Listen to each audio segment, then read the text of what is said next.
Herkese salam. Mən kimya müəllimi Xəlilova Pərvanə. Bu gün sizə 26 oktyabr OTK-nın blok fənlər üzrə keçirilən ilk sınağının 11-ci sinif 1-ci qrupu üzrə olan izahlarını vermək istəyirəm. Başlayaq birinci sualdan. Deyək ki, dövrü sistem cədvəlinə əsasən X elementlərinin əmələ gətirdiyi birləşmənin 1 molunda olan protonların mol sayını hesablayın. Baxaq X elementinə. Deməli, X elementi yerləşir ikinci dövrün 5-ci qrupunda. X elementi ikinci dövrün 5-ci qrupunda yerləşirsə, bunun neçə protonu var? 7 protonu var. Y elementi 3-cü dövrün 1-ci qrupunda yerləşirsə, yazaq. Bunun neçə protonu var? 11 protonu var. Əmələ gətirdiyi birləşmə. İlk öncə X və Y-in əmələ gətirdiyi birləşmənin formulunu tapmalıyıq. X neçənci qrupdur? 5-ci qrupdur. 5 magnetlik göstərər. Y elementi isə 1-ci qrupda yerləşir, yazırıq 1. Deməli, 1-ci qrupda yerləşən Y elementi demək ki, metaldır. Onda X elementi qeyri-metaldır. Bilirsiniz ki, qeyri-metallar özünü 8-ə tamamlamaq üçün valentlik olaraq, yəni 5-ci qrupdadırsa 3 valentlik göstərəcək. Ona görə çarpaz qaydasına görə 1 gələcək X-in indeksinə, 3 gələcək Y-in indeksinə. Birləşmənin formulu olacaq X, Y, 3. İndi buradakı proton sayını istəyirsə, X-in neçə protonu var? 7. Y-in 1 Y atomunun neçə protonu var? 11 protonu var. Onda 3 dənəsinin olacaq 11 vurulsun 3, yəni 33 protonu. 33-ün də üzərinə 7-ni gələndə bizə verəcək 40. Cavab olacaq B variantı. Birinci sualda. İkinci sual. Alüminium klorür neçə qramda 24 qram oksigen var? Baxın. Alüminium 2O üçün 1 molun kütləsi nə qədərdir? 102 qramdır. Yaxşı, bu 102 qram alüminium 2O üçün içərisində neçə mol belə deyək, alüminium atomu var? 2. Alüminiumun kütləsi, daha doğrusu yox, alüminium istəmir, oksigen istəyir. 102 qram alüminium 2O üçün içərisində neçə qram oksigen var? Onu hesablayaq. 3 dənə oksigen, düzdürmü? Oksigen də 16-dırsa, 3 vurursan 16-ya. Deməli, 1 mol alüminium 2O üçün, yəni 102 qram alüminium 2O üçün içərisində 3 vurulsun 16 qram oksigen var. Sizə deyək ki, 24 qram oksigen alüminium 2O üçün neçə qramında olar? X qramında. X də bərabərdir. 3 ilə 24 ixtisar gedər 8, 16 ilə də 8 ixtisar gedər 2. 102-ni də bölərsiniz 2-yə, bu da sizə verəcək 51 qram. Yəni, cavab olur Y variantı. Burada Y, burada B idi. İşarə edək. Gecə 63-ə. Eyni mol sayında götürülmüş C2H6 və NO qazları üçün hansı ifadələr doğrudur? Eyni mol sayda deyirsə, yəni ki, tutalım ki, sən 5 mol C2H6 götürmüsənsə, 5 mol da NO götür. 10 mol C2H6 götürmüsənsə, 10 mol da NO götürməlisən. Ümumilikdə A mol budursa, A mol da budur. Atomların ümumi sayı eynidir. Baxaq, A mol C2H6-da 2, 6, 8, A molunda 8A qədər atom olacaq. NO-nun isə A molunda azot oksigen 2 mol, 2A qədər atom olacaq. Atomların ümumi sayı eynidir. Fikri yanlışdır. Molekul sayıları müxtəlifdir. Avogadro qanununa görə, əgər bunların eyni mol miqdarı varsa, yəni molları eynidirsə, bunların molekul sayıları da bərabərdir. Yəni, tutalım ki, sən 5 mol C2H6, 5 mol NO götürmüsənsə, bu 5Na C2H6, 5Na NO deməkdir. Molekul sayıları müxtəlifdir. Fikri yanlışdır. Eyni olmalıdır. Həcmləri bərabərdir. Bəli. Mol sayıları bərabər olduğuna görə həcmləri də bərabərdir. Kütlələri müxtəlifdir. Bəli. C2H6-nın kütləsi 24,6 30 qramdır. A molunda 30A qram olacaq. NO-nun kütləsi 14, o da 16.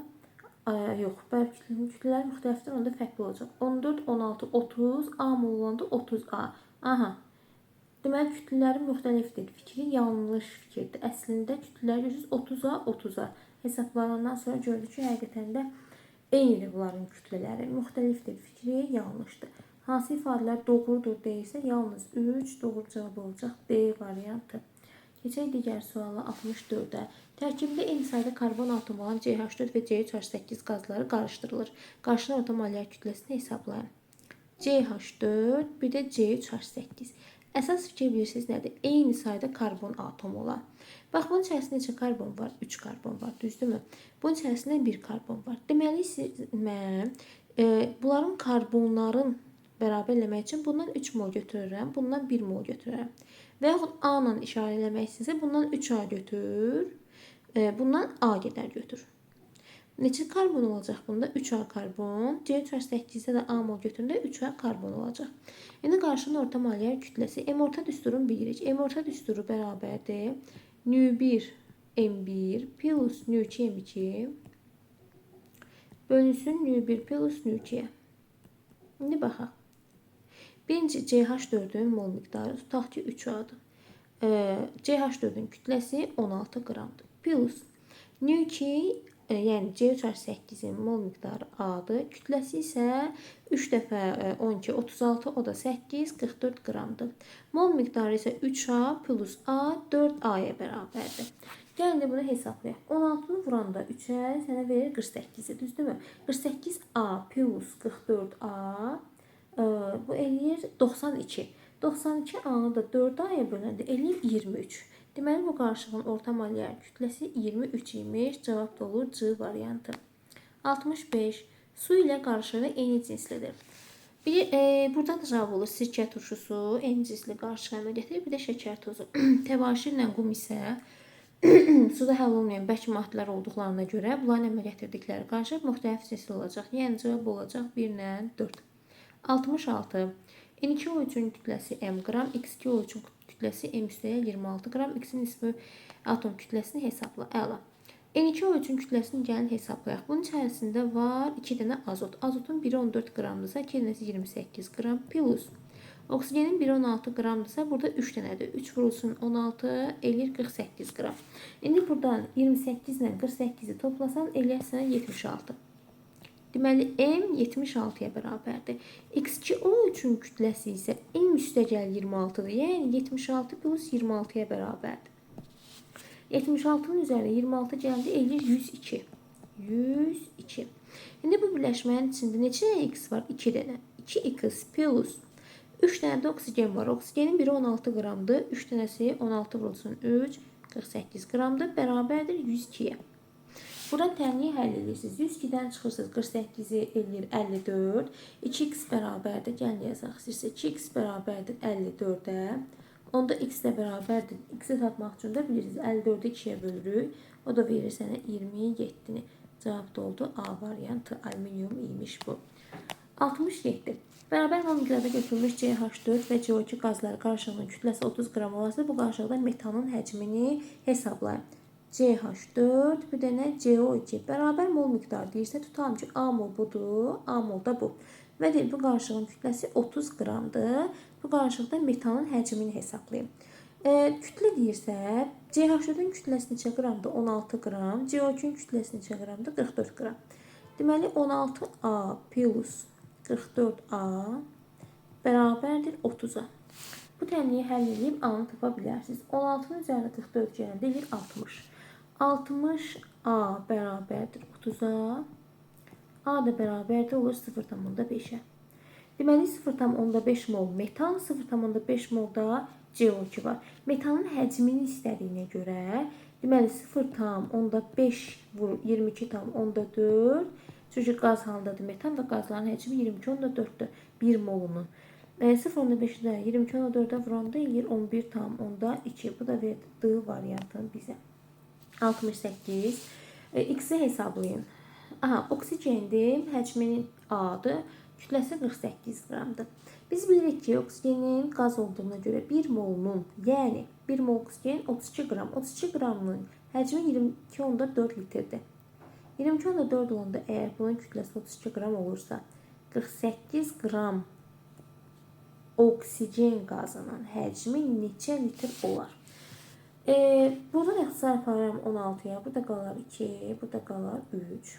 22,4-ü 2 ilə ixtisar aparıram, burada qalar 11,2. 11,2-ni də 3-ə vuraram, x taparam 33,6 litr.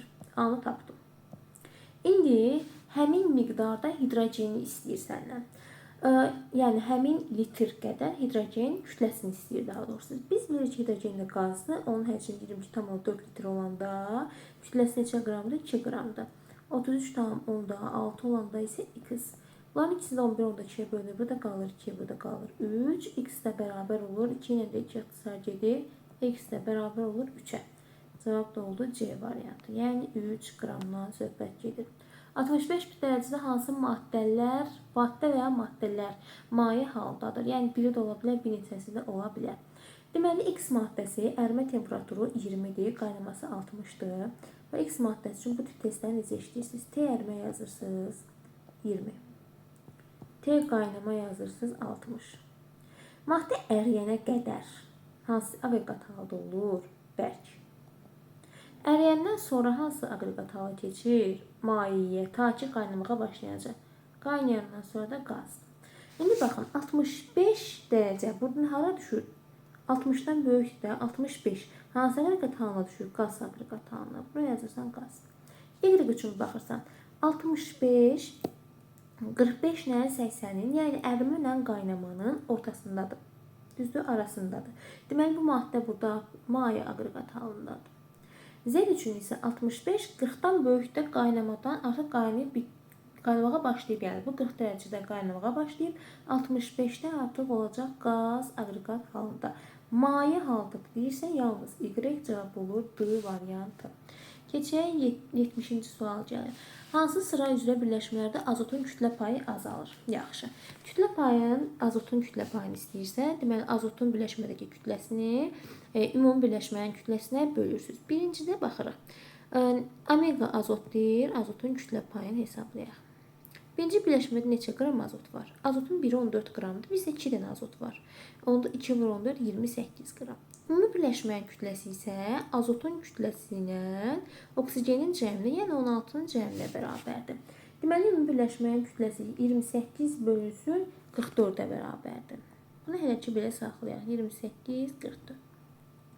Çünki hesablamayaq da, bəlkə hesablamadan birbaşa müqayisə edə bilirik. İkinciyə baxırıq. Neçə dənə azot var? 2 dənə azot var. Əslində bunu birbaşa baxan kimi görünür, amma yenə də hesablayaq. Azot 2. N2. 2 dənə azot var, yenə bu 28 qram eləyir. Ümumi birləşmədə 28 plus 3 dənə oksigen 48 qram eləyir. 28 plus 48. 28 ilə 48-in də cəmini toplayanda sənə verir 76. Bu oldu 28 böl 76. Keçək üçüncüyə. Yenə omega azot. Azot yenə 28 qram bölünsün. Bu dəfə 5 dənə oksigen var. 16-nı da 5-ə vuranda eləyir 16-nı 5-ə vuranda eləyir 80. Deməli 80 üstəcə oradakı 28 qram azot birləşmə olur 28 bölünsün 108. Elə ki, azotun kütlə payı azalır. Bilirsiniz ki, kəsirdə məxrəc nə qədər böyüksə, kəsirin qiyməti bir o qədər azalır. Deməli, ən az hardadır? Burada. 3 ən azdır. Kütlə payı azalır istiqamətini deyirsə, ən çoxu seçəkdə. Ən çox isə buradadır, 1-də. Deməli, 1, sonra 2, ən az isə 3-cü birləşmədədir. 1, 2, 3, C variantı. Və yaxud bunu yazmaq istəmirsinizsə, nəyə baxırsınız? Baxın, üçündə də azota bax, N2, N2, N2. Azotun miqdarı standartda dəyişməyib. Bəs nəyin miqdarı artıb? Oksigenin kütləsi getdikcə artıb. Oksigenin kütləsi artıbsa, deməli, oksigenin kütlə payı da artır getdikcə. Onda azotun kütlə payı nə etməlidir? Azalmalıdır. Yəni, azotun miqdarı stabildən oksigen artırsa, deməli, oksigenin kütlə payı artır, azotun kütlə payı azalır. Yəni, şifahi də birbaşa baxaraq da, yəni baxan kimi yazmaq olur sualı və yaxud bu şəkildə hesablamalısınız. 71-ə keçərək. Hidrogenin yanma istiliyi 2 kilojol olarsa 8 qram hidrogen yandıqda neçə kilojol istilik ayrılır? Hidrogenin yanma tənini yazaq. Hidrogen üstəcənsin, oksigen H2O. Reaksiyanı əmsallaşdıraq. Deyir ki, hidrogenin yanma istiliyi 2 kilojol olarsa. Uşaqlar, yanma istiliyi nədir? 1 mol maddənin yanması zamanı ayrılan istilik miqdarına yanma istiliyi deyilir. Düzdürmü? İndi hidrogenin yanma istiliyi Q-dürsə, bu deməkdir ki, 1 mol hidrogen yanan zaman Q qədər istilik ayrılıb. Yəni, tənini yazmadan da bunu eləyə bilərik. 8 qram hidrogen yandıqda neçə kilojol istilik ayrılar? 1 mol hidrogen uşaqlar neçə qramdır? 2 qram, düzdürmü? Sən bunun əvəzinə 1 mol hidrogenin əvəzinə qramla işləyəndə 2 qram yazırsan. 2 qram hidrogen yanında 2 kilojul istəyirlər. 8 qram hidrogen yanında nə qədər istəyirlər? X qədər. X də bərabərdir 8 küp bölünsün 2. Bu da verir bizə 4 küpünü. Cavab da olur D variantı. Keçək 72-ci suala.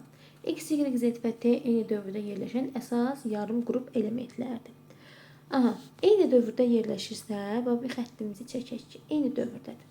Sıra nömrəsi ən böyük olan Z deyirsə, deməli ən sonda Z yerləşir.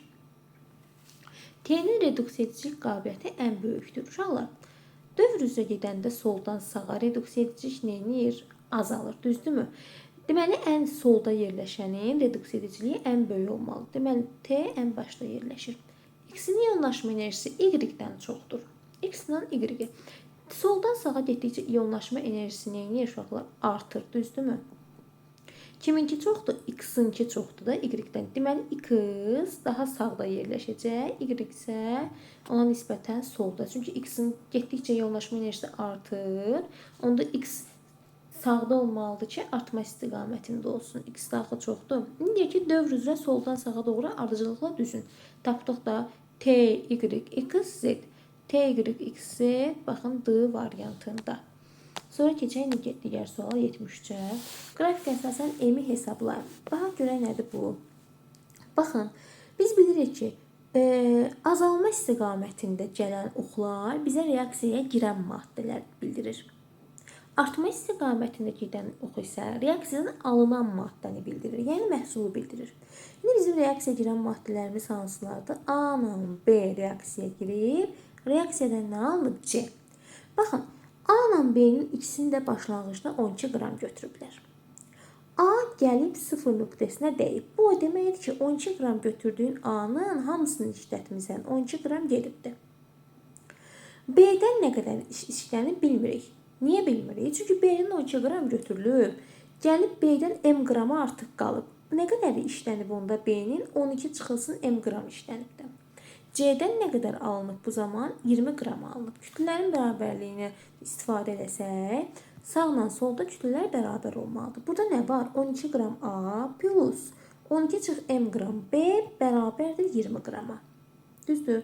24 çıxılsın M bərabərdir 20. Onda M neçə olmalıdır? 4 olmalıdır. Deməli, M-i tapdıq ki, M-in qiyməti 4 imiş. Cavab oldu A variantı. 74-də baxaq. Reaksiya əsasən X molekulunda atomların ümumi sayını hesablayın. Deməli, bilirik ki, sağda və solda eyni atomlarda miqdarlar, yəni saylar bərabər olmalıdır. Yəni, sağda neçə dənə azot var? 4 dənə azot var, düzdür? Deməli, eləməlisiniz ki, solda da 4 dənə azot olsun. Və yaxud, sağda neçə hidrogen varsa, solda da o qədər hidrogen olmalıdır. Gəlin düzəldək indi. Baxın, sağda neçə azot var? 4 dənə azot var. Mən indi X-in içərisinə azotdan neçə dənə qoymalıyam ki, onu 4-ə vuranda bu əmsalda 4 var axı, sağla bərabər olsun. Deməli, azotu bir dənə qoymalıyam ki, 4 əmsalında olan 4-ü bunun birinə vuranda 4 versin mənə. Keçəm hidrogenə. 6 vursun ki, 12 dənə hidrogen var burada.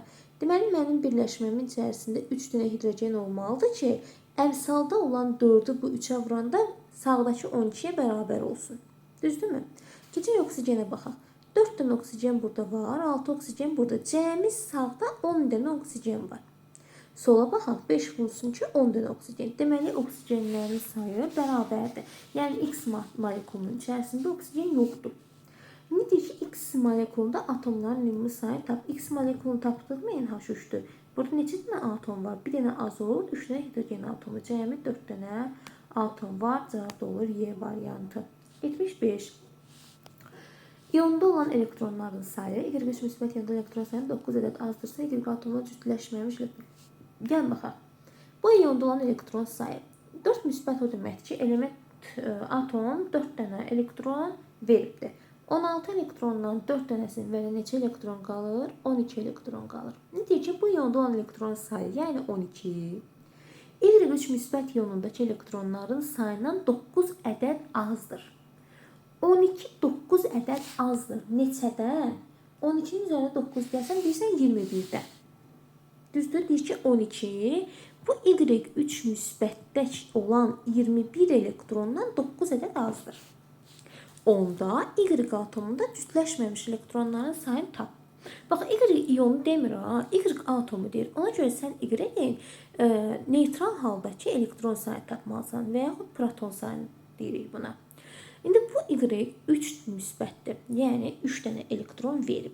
3 elektron verib 21 olubsa, deməli bunun neytral halda 24 dənə elektron olub. Düzdürmü? İndi biz 24'ü ayırmalıyıq. Yəni elektron konfigurasiyasını yazıb cütləşməmişlərin sayını tapmalıyıq.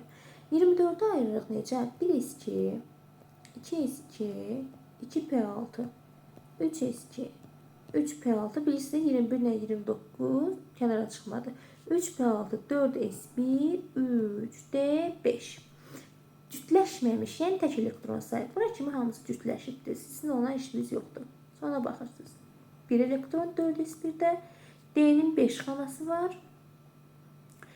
5 dənə də elektronu var. 1, 2, 3, 4, 5. Gördünüz, hamısı təkdir. Yəni cütləşməyib.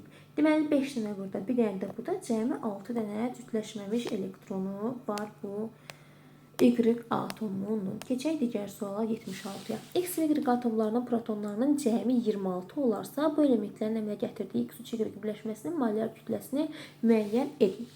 X, Y atomlarının protonlarının cəmi 26 olarsa, X-in neçə protonu var? A. Y-in neçə protonu var? A plus 4, düzdür. Bunun cəmidir 26'dır. Onda 2A bərabərdir. 4'ü bu tərəfə keçəndə 26 çıxılsın 4, 22. A bərabərdir 11'ə. Düzdürmü? İndi səndən X3Y birləşməsinin molyar kütləsini istəyir. Sən bunun üçün öncə X-in nisbi atom kütləsini və Y-in nisbi atom kütləsini tapmalısan. Yəni ARX-i tapmalısan, bir də ARY-i. Gəl tapaq ARX-i öncə. AR nəyə bərabərdir? Neytronla protonun cəminə, razısınız. X-in neçə protonu var? A dənə. A-nı tapmısan 11. Neytron neçədir? A üstəgəl 1, yəni 12. Neytron da 12'dir. Deməli ARX 12 üstəgəl 11, 23'ə bərabərdir. İndi ARY-i tapaq. ARY. Yine neytronla protonun cəminə baxırsam. Y-in protonu A plus 4'dür. Yəni 11 plus 4, 15. Deməli, proton 15 dənə. Neytronu A plus 5'dir. Yəni 11 plus 5, 16. Bu da 16. Bu da fosfor imiş, yazıq. 16 üstəgəl 15, o da eləyir 31. İndi X3, Y2 deyirsə, bunun içərisində görsən 3 dənə X var. X-in 23'dürsə, 3 vursun 23'dən hesablayırsan. 23'ü də 3'ə vuranda sənə verir 69'u. Yazırsan 69 üstəgəlsin. Y-in bir dənədir. Onda nisbi atom kütləsi tapmısan 31'dir. 69'un da üstünə 31 gələndə eləyir 100. 100 o da verir sənə Y variantı. Bu belə. Keçək 77-ci suala. Reaksiyası üçün doğru ifadələri müəyyən edin. Aha. 1 mol H2SO4 2 mol elektron almışdır. Gəlin bunların oksidləşmə dərəcələrini tapaq. Deməli, karbon görürsüz bəsit haldadır. Deməli, bunun oksidləşmə dərəcəsi 0'dır. Hidrogen müsbət 1'dir. Oksigen mənfi 2 isə şurada qalır müsbət 6. Oksigen mənfi 2, karbon müsbət 4. Oksigen mənfi 2, kükürt müsbət 4. Oksigen mənfi 2, hidrogen müsbət 1. Doğru ifadələri müəyyən elə. 1 mol H2SO4 2 mol elektron almışdır. Gəlin baxaq. Sulfat turşusunun ilk öncə baxaq görək reaksiyanımızın əmsalları bərabərdirmi? Oksigenə baxan kimi görürük ki, reaksiyanın əmsalları bərabər deyil. Deməli, reaksiyanı əmsallaşdırmaq bizim boynumuza düşür. Gəlin bunu əmsallaşdıraq. Baxaq, karbon 0'dan, karbon neçəyə keçib müsbət 4'ə. Kükürt müsbət 6'dan neçəyə keçib kükürt müsbət 4'ə. Neçə elektron keçidi baş verib? 0'dan müsbət 4'ə keçəndə 4 elektron keçidi, 6'dan 4'ə keçəndə 2 elektron keçidi. İxtisarla aparırsan 2, 1, sonra yerlərini dəyiş. 1, 2. Deməli, 1 atmalısan karbonun əmsalına. Gəl rəngini dəyişək, qələmin başqa bir rənglə ataq. 1, 1. 2'ni də atmalısan kükürdün qabağına. Atıram burada 2. Düzdür. İndi gəlin digər nə qalıbsa əlimizdə onları əmsallaşdıraq. 2 dənə kükürt varsa sulfat turşusunda əmsalını atdı 2'ni. Neçə dənə hidrogen oldu? 2 vurulsun ki 4 dənə. Deməli burada atırsan 2'ni. Görün də oksigen sayı bərabər oldusa, deməli düz bərabərləşdirmirsən. 2 vurulsun 4, 8 dənə oksigen var burada. 1 vurulsun 2, 2, 2 vurulsun 2, 4. Bu da 2, 8 oldu. Deməli doğru əmsallaşdırmışıq. İndi bu artıq-urtuqları silək buradan. Oxuyaq məsələni 1, 2, 3-cü verilən şərtləri. Bunu da silə bilsəm yaxşı olar. 8-i. Çaşdırmasın bizi. 1 mol H2SO-da 2 mol elektron almışdır. Uşaqlar baxın. Sulfat turşusu 2 molu 6-dan, bax tükürdə baxsan. 6-dan tükür neçə keçib? 4-ə keçib. Düzdürmü? Sulfat turşusunun 1 molunda H2SO4 6-dan SO2-yə keçibdir. Bu da müsbət 4-ə. Neçə elektron alıb? 2 elektron alıb. Deməli birinci fikir doğrudur. Düzdür. CO2 oksidləşmə məhsuludur. Gəlin baxaq CO2-yə. CO2-də deməli karbon 0-dan, karbon keçib müsbət 4-ə. Elektron alıb yoxsa verib? Müsbət 4-ə keçibsə deməli bu elektron verib. Elektron veribsə bu karbon 0 nədir? Reduksi edicidir. Yəni karbon reduksi edicidirsə oksidləşmə prosesinə məruz qalır və bununla əmələ gələn məhsul oksidləşmə məhsulu deyirik. Deməli ikinci fikir də doğrudur. Keçək üçüncüyə. Suyun əmsallığına baxırıq. Suyun əmsallığı 2-dir deyir. Həqiqətən də suyun əmsallığı 2-dir. Deməli üçüncü fikir də doğrudur. Yəni bizim doğru fikrimiz oldu 1, 2, 3. Yəni hamısı cavab olur D variantı. Keçək 78-ə. NH4 müsbət elektronların miqdarı X, neytronların miqdarı Y-dir. Gəlin elektron sayını hesablayaq. Deməli bu birləşmənin içərisində var azot. Azotun neçə elektronu var? 7. Hidrogen var. Hidrogenin neçə elektronu var? 1 elektronu. 4 dənə də olduğuna görə plus 4. Müsbət o deməkdir ki, bu element 1 dənə elektron verib. Ona görə çıxırsan bu, daha doğrusu bu birləşmədə, bu ion. Çıxırsan 1-i. Bu da olur sənə 10. Elektron sayı 10 dənədir. Yəni X-in 10-a bərabərdir. Gəlin Y-i, yəni neytron sayını hesablayaq. Artıq neytron sayında uşaqlar o müsbət var, NH4 müsbət. Onun heç bir mənası yoxdur. Çünki o ancaq sizin elektronlarınızın dəyişməyini göstərir. Yəni azotun neçə neytronu var? 7. Hidrogenin neytronu varmı? 1 çıxılsın 1 0. Yəni hidrogeni də nəzərə almırsan. Plus 0 cavab olur 7 dənə neytron. Yəni Y-in 7-yə bərabərdir. İndi deyir ki, Y-i müəyyən elə, onda Y bərabərdir. Yəni 7 bərabərdir. Ondan, yəni X-dan neçə çıxanda 7-yə bərabər olur? 3 çıxanda. Y bərabərdir, X çıxılsın 3. Bu oldu 78-ci sual. Keçək 79. Qrafikə əsasən X-in nisbi atom kütləsini hesablayıb. Gəlin baxaq. Deməli, X2O3 birləşməsi verib ki, bunun kütləsi 40 qram olanda, bu birləşmənin kütləsi 40 qram olanda, bunun içərisində 12 qram oksigen olur. 12 qram oksigen. Gəlin baxaq bu X2O3-ün 1 molunda normalda neçə dənə oksigen olmalıdır? 3 dənə. Düzdür? Yəni 16 vurulsun 3, 48 qram oksigen olmalıdır. Görürsən, belə olan halda bu X2O3-ün ümumi kütləsi nə qədər olur? Bilmirəm. X bərabərdir və yaxud buradan birbaşa X-i də yaza bilərdiniz. 48 bölünsün 12, düzdür? 4, 160. Deməli, bu birləşmənin ümumi kütləsi 160 qramdır. Və bu 160 qramın neçə qramı oksigen idi? 48 qramı oksigen idi. Düzdür? Çünki 16 vurulsun 3, 48 qramdır. 160 qramdan 48 qram çıxanda verir sənə, buraya yazıram 48. Deməli, X2 112 qramdır. X2 112 qramdırsa, X-in özünü də tapanda 2x 112-dirsə, X də bərabər olur 56-ya. Cavab da olur D variantı. Keçək 80-ə. 0,5 mol X maddəsi tam parçalandıqda 28 qram Y, 11,2 litr CO2 alınır. X-in molyar kütləsini hesablayın. X-in molyar kütləsi 0,5 mol X parçalananda 28 qram Y alınıb. 28 qram. Bir də 11,2 litr CO2 alınıbdır. Uşaqlar, CO2-nin normalda həcmi 22,4 olur və 22,4 olanda kütləsi 44 qramdır. Bu 11,2 qram olanda kütləsi neçə qramdır? Yarısı da 22 qram. 22 qram, düzdür? Burada da X-in molyar kütləsini istəyir. Burada da var 0,5 X maddə. Kütlələrin bərabərliyindən istifadə edirik yenə. 0,5 X-i bərabər edirik. Yəni sağda nə qədər kütlə varsa, solda da o qədər olmalıdır. 28 plus 22-yə. 28'in üzərinə 22 gələndə 1 gəlir 50. Deməli 0,5 x bərabərdir 50-yə. Onda x neçə olmalıdır? 100 olmalıdır. Cavab da olur C variantı. 81. C2H4, C4H8. C4HN imiş. Miqdarı 2'dir. Bunun da mol miqdarı 1'dir. Molekulda atomların ümumi sayı AA. Yaxşı. Uşaqlar, C2H4-dən bir dənə götürəndə, yəni 1 mol olanda, bunun için neçə atom var? Yəni, baxın, 2, 4, 6 atom var. Sənə deyir ki, bunun mol miqdarını 2 götürmüsən. Onda 2 götürəndə nə qədər atom olar? 12 atom, düzdür? Deməli, A 12'yə bərabərdir. Bu 12'ni həm də aşağı yazırsan, A çünki. İndi bu elementin də miqdarın, daha doğrusu maddənin miqdarı nə qədər götürüb? 1 mol. 1 mol C4H8 demək hələ. C4HN-də 12 atom var. Bu 12 atomun 4 dənəsi karbondursa, deməli N8 olmalıdır ki, 4 plus 8 12 versin. N də bərabər olur B variantına. Bilmirdim, cavab 8-dir. Nəsə beynimə elə gəlmişdi.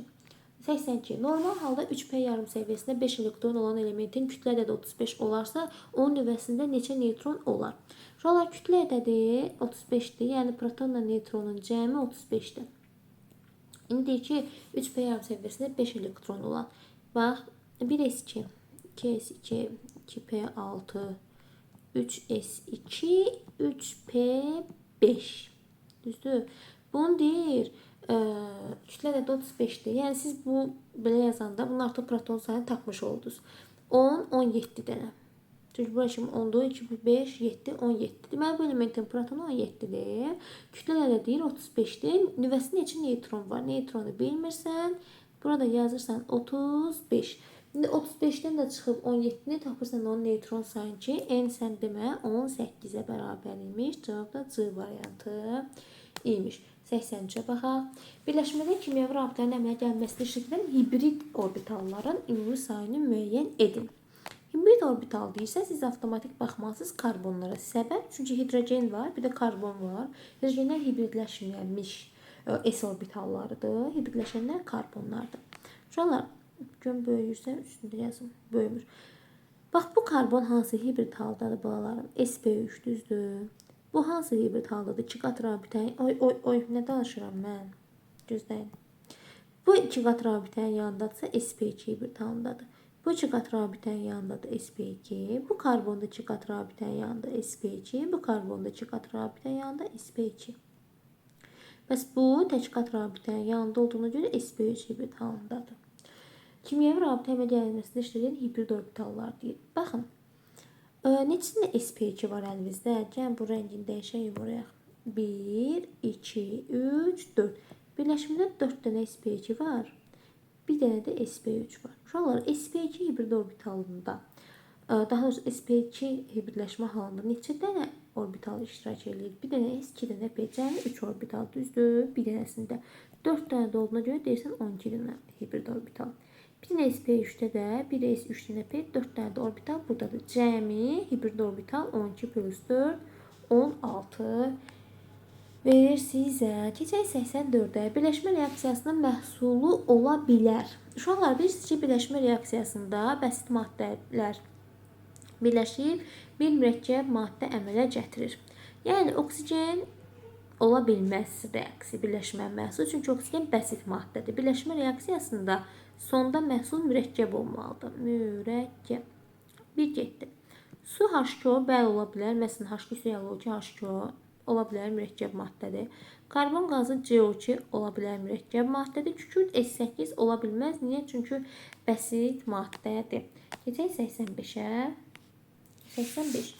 Birləşmədə oksigenin oksidaşma dərəcəsi O, fluorkin, natrium, K2. Bunlar ikisi də istisna maddələrdir ki, oksigen burada normalda oksigen əksər mənfi göstərir. Bunlar da göstərmir.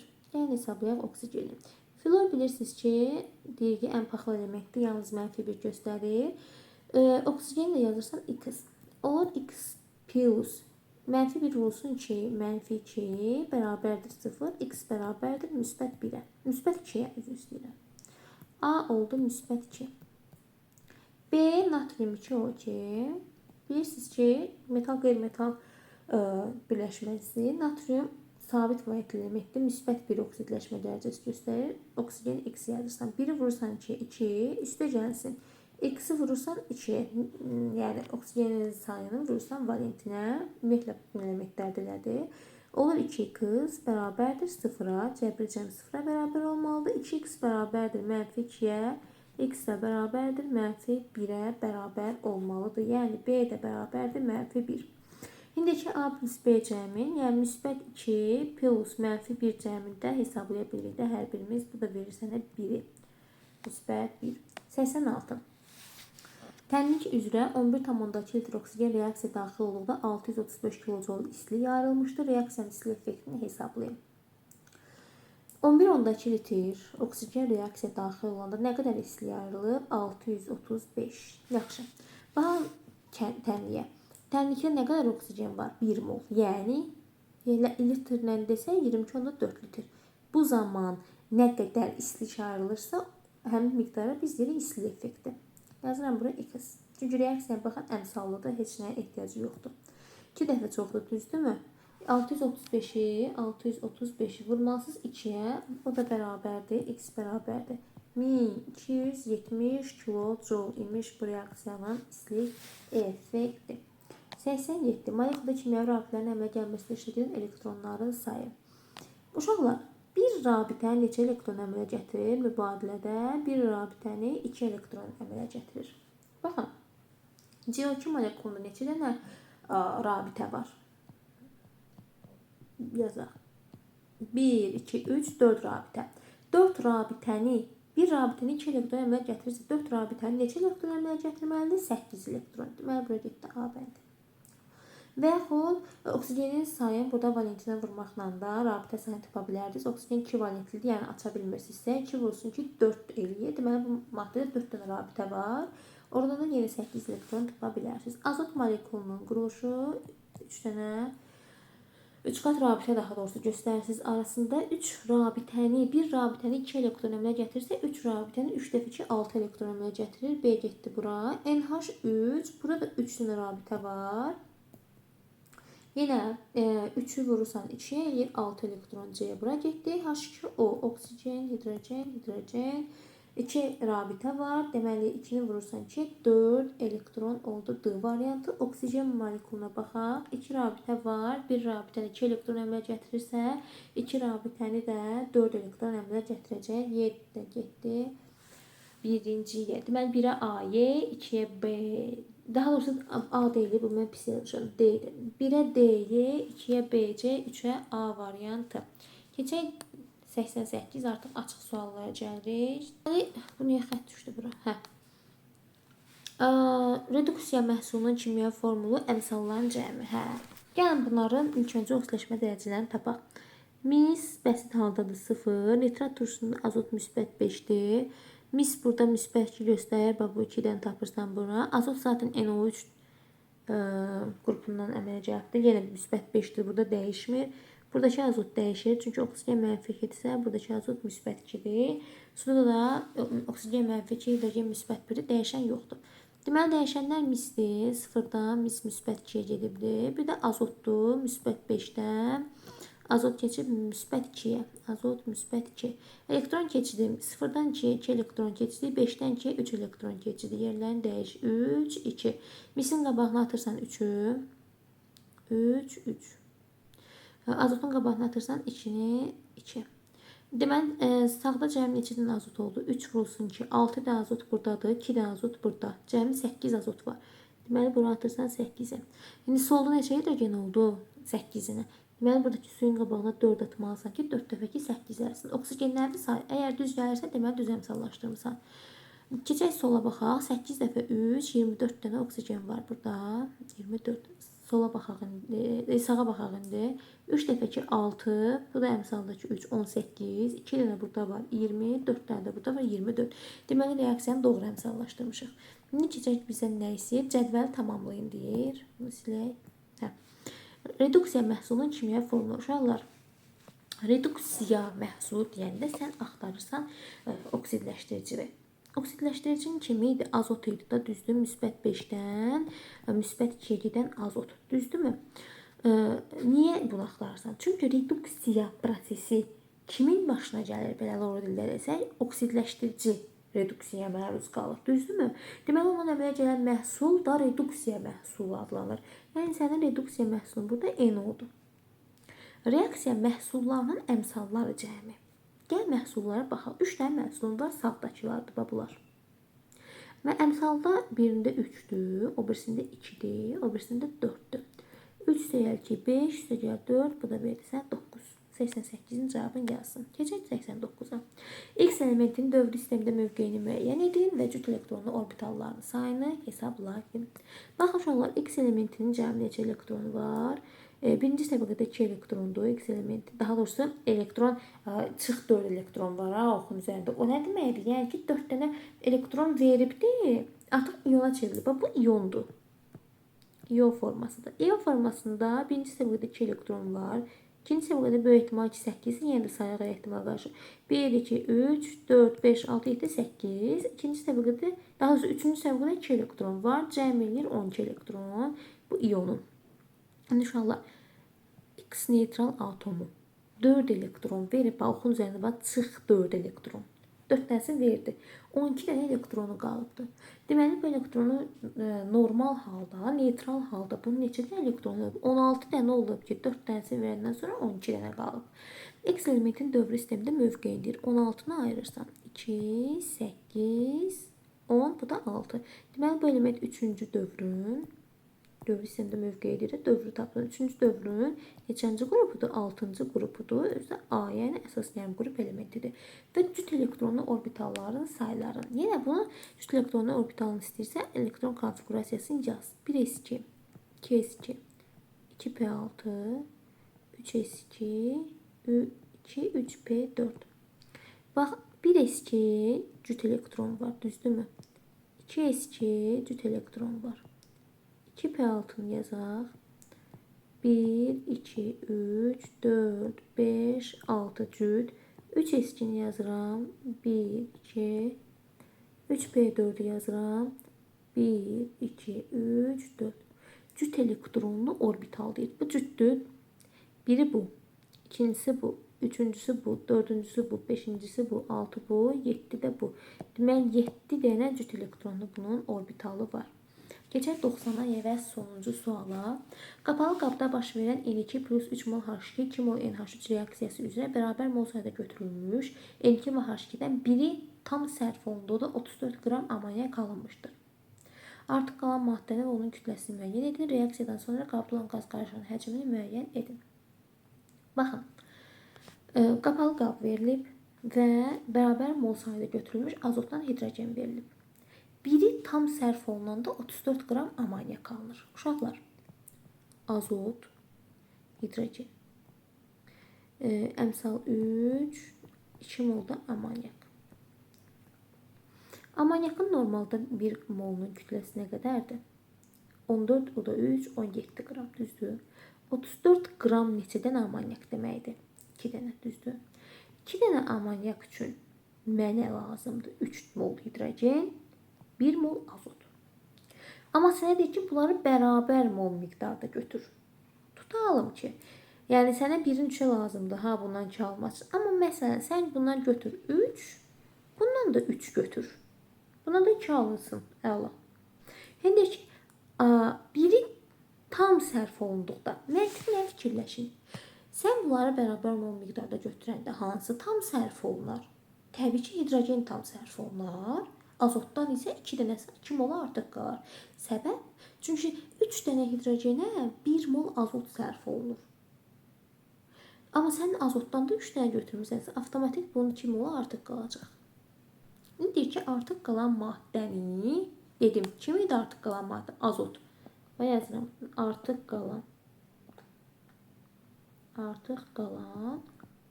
azotdur. Artıq qalan maddəni və onun kütləsini müəyyən edir. Özü neçə dənə azot artıq qalıb? 2 mol azot artıq qalıb. N2'nin kütləsi normalda 28'dir. 2 dənə dolanda oldu 56 qram azot artıq. Onun kütləsi müəyyən edir. Birincini tapdınız. Keçək ikinciyə. Reaksiyadan sonra qabda olan qaz qarışığının həcmini tapın. Əla. Baxın. Reaksiyadan sonra görə eləmi rəngini dəyişək. Nə alınır bizdə? 2 mol amonyak alınırmı? Bu əlimizdədir. Reaksiyadan sonra bax qaz qarışığı. Qaz qarışığında nə var sonda? 2 mol amonyak varmı? Var. Üstə gəlsin. Hidrogendən qalıb 3 dənədir, 3-ü də sərf olunub. Azotdan ama 3 dənə götürmüşdüm. Biri sərf olunub. Neçə dənəsi qalıb? 2 mol da azot qalıb da qabda sonradan. Başqa qabda qaz qalıb mı? Xeyr. Qaz qarışığının həcmi. Birinci molunu tapaq, sonra həcmini rahat taparıq. 2 üstəgəl ki 4 mol qaz qarışığıdır. 4 mol. Bunu da həcm deyirsə 4-ü də vurursan, 20 vuraq 22,4-ə. Bu da eləyir 89,6 litr qaz qarışığı. Bu da oldu 90-cı sualın cavabı. Ümid edirəm ki, imtahana gedən uşaqların hər biri yüksək nəticə ilə imtahandan ayrılıb, hər birinizə uğurlar.